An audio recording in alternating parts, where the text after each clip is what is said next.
that feeling where your thoughts scare you or make life tough? Sometimes it feels like no one else in the world has those thoughts or feelings. No one seems to know how difficult it is to deal with your feelings. And it's not easy to share your deepest secrets. You might think something is wrong with you. Or you might worry what other people think. And all of that makes your thoughts and feelings worse. Our culture has created this environment of shame. Until the 1960s, society sent people away if they had challenges managing their thoughts, emotions, and behaviors. Over time, we learned that we didn't have to be afraid. We learned how to help people get better. We became hopeful. But there are remnants of those images in our culture today. Which is why some people still feel uncomfortable talking about it. The stigma has taken new forms too. With more access to more people all the time, it can seem like the world is telling us it's not okay to be anything but perfect. The truth is, everyone has thoughts or feelings that can be hard to deal with. So why do we make it so difficult on ourselves by judging others who could be going through the same challenges we are? What if, instead of seeing labels, we saw people who are struggling and could be there for them so they didn't feel so alone? What if we looked past our fear of mental health and started to talk about it in a constructive way? What if, as a society, we used empowering words and healthy images to help people feel supported? Maybe then, more of us could feel comfortable telling others when we're having a hard time. Maybe more people would get the help they need.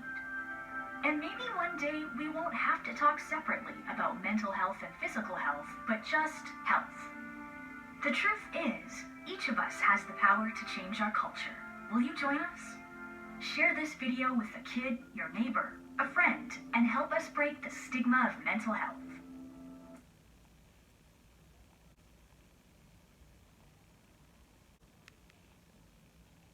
Good afternoon, my name is Alyssa. I'm a student at Middle Georgia State University, and today I want to talk to you about a topic that I feel like a lot of people don't pay attention to and needs to be discussed more, which is mental disability and how it's a part of diversity.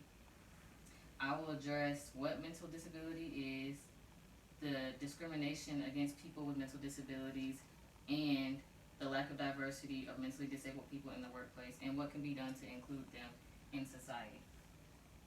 So what is a mental disability?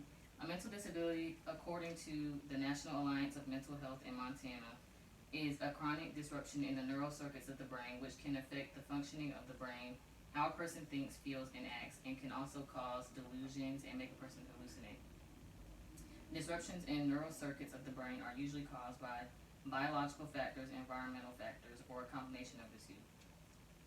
And these include genetics, traumatic events, stress, drugs and alcohol, and lack of sleep. There are no cures for mental disabilities, but there are ways to help with it.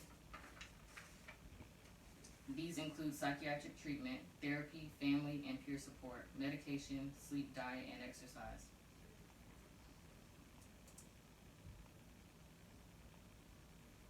So for discrimination and the issue of diversity with the mentally disabled, people with mental disability include people with mental disability or any type of disability have been discriminated against and treated unfairly or not given a chance because of their condition.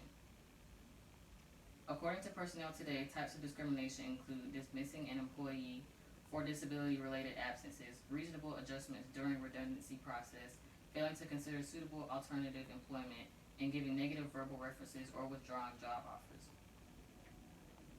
This leads to why there is a lack of diversity among people with mental illness in the workplace. The lack of diversity of people with mental disabilities in the workplace is due to the lack of people representing them. They need someone in every department at least that they can relate to, and someone that can speak for them and communicate on their level.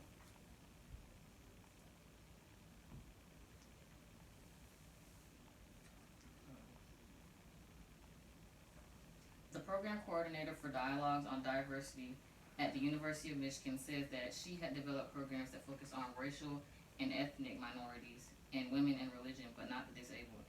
And she thinks this is because historically people with disabilities have been categorized by the type of disability they have, nothing in common They have nothing in common with people who have other disabilities, or worse, they have not been acknowledged as participating members of our society.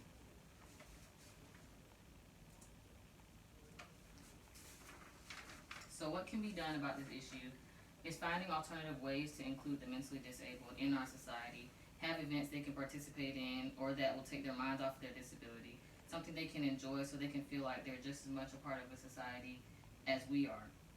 In the workplace, have someone who can relate to those who are disabled in every department so that someone is there to represent them, and be supportive and patient with them.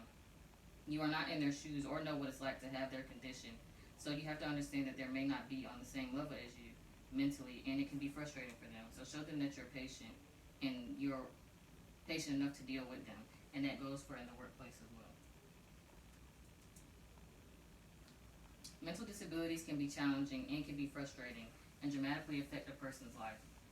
With the knowledge I have given you on what a mental disability is, discrimination and the issue of lack of diversity of people with mental illnesses, and what can be done to help this issue, you can make a difference in your own workplace concerning the topic and in the world in general. And with this quote, I can't change the direction of the wind, but I can adjust my sails always to reach my destination. Just basically means that you can't change the task of everyday life, but you can change how you go about them and adjust the way you do it to get to where you need to be.